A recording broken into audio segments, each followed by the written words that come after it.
ഓം നമോ നാരായണായ. ശ്രീമദ് നാരായണീയം ദശകം 15 ശ്ലോകം 6.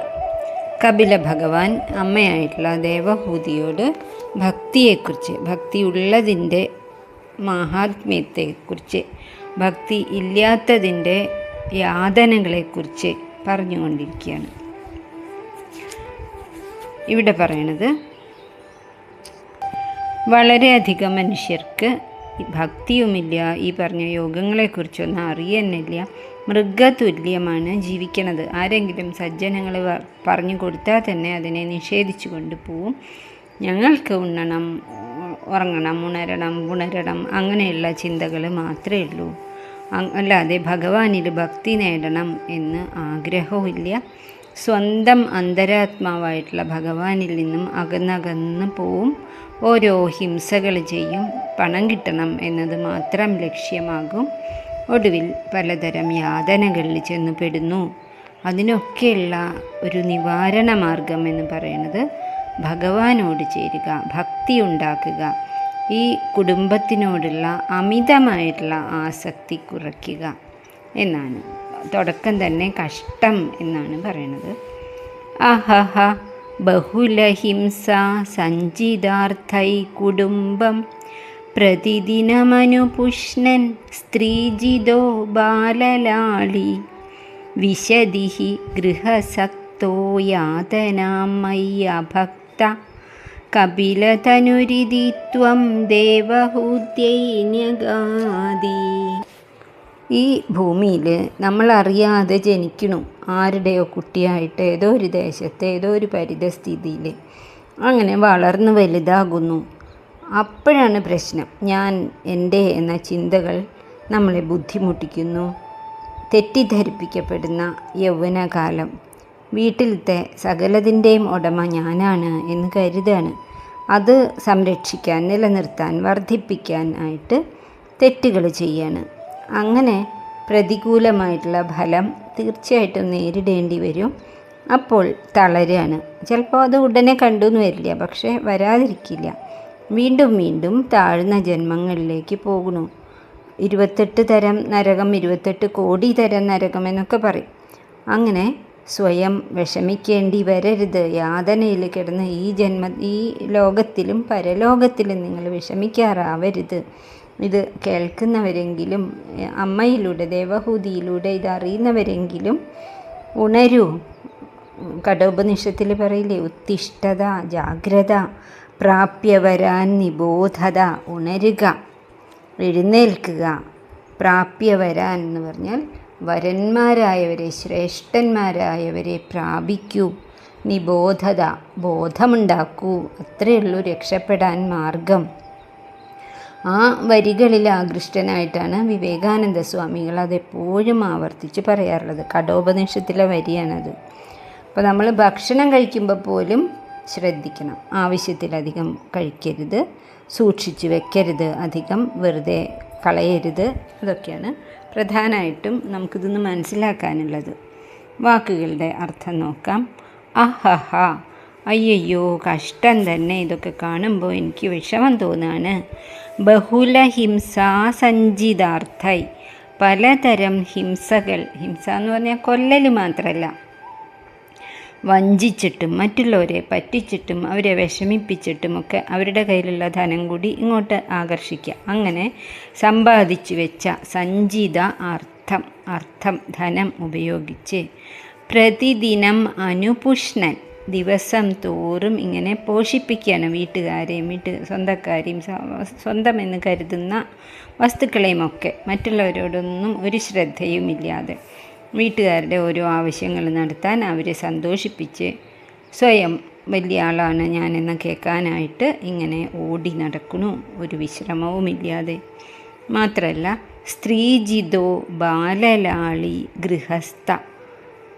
പൂന്താനം പറഞ്ഞു, പങ്കജാക്ഷിമാർ വീടുകളിൽ പുക്കു കുഞ്ചിരാമനായാടുന്നിതു ചിലർ. അങ്ങനെ ചിലർ കഴിയുന്നു. പിന്നെ സ്ത്രീകളിൽ ജിതരായിട്ട് സ്ത്രീകളോട് അടിമപ്പെട്ടിട്ട് കുട്ടികളോട് വല്ലാത്ത മമതയായിട്ട് സ്വന്തം വീടിനോടും വീട്ടിലെ വസ്തുക്കളോടും സ്വന്തമെന്ന് കരുതുന്ന എല്ലാത്തിനോടും ആസക്തിയായിട്ട് സ്ത്രീജിതോ ബാലലാളി ഗൃഹസക്ത ഒക്കെ ആയിട്ട് വിശതി ഹി യാതനാം, ഹി എന്ന് പറഞ്ഞാൽ തീർച്ചയായിട്ടും ഉറപ്പാണ് അവർ മരണാനന്തരം യാതനകൾ അനുഭവിക്കും. യാതനകളിലേക്കാണ് വിശതി അവർ പ്രവേശിക്കുക. മരണാനന്തരം ഒന്നുമല്ല, ഈ ജന്മത്തിൽ തന്നെ എത്രയോ ആൾക്കാർ വിഷമിക്കുന്നത് നമ്മൾ കണ്ടിട്ടുള്ളത് തന്നെയാണ്.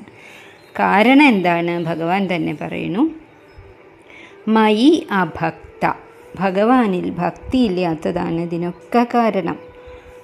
ഇങ്ങനെ സ്വയം അറിയാതെ ഭഗവാനോട് ഭക്തിയില്ലാതെ അനുഭവിക്കേണ്ട വിഷമങ്ങളൊന്നും അനുഭവിക്കേണ്ട ആവശ്യമില്ല.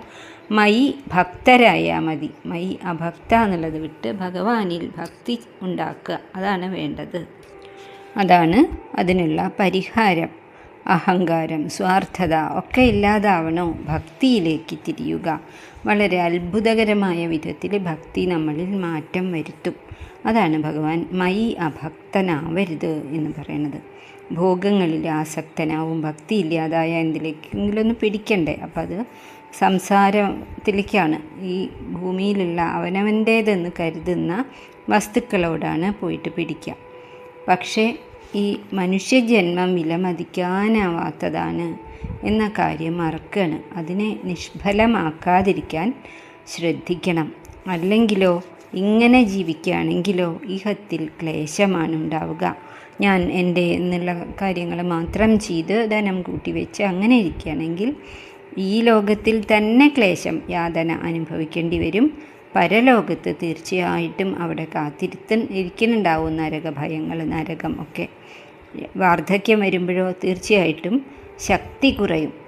അപ്പോൾ ആരൊക്കെ എന്തൊക്കെ തന്നെ രക്ഷിക്കും എന്നൊക്കെ വിചാരിച്ചിരിക്കുന്നുണ്ടായിരുന്നോ അവരൊക്കെ വിട്ടുപോകും.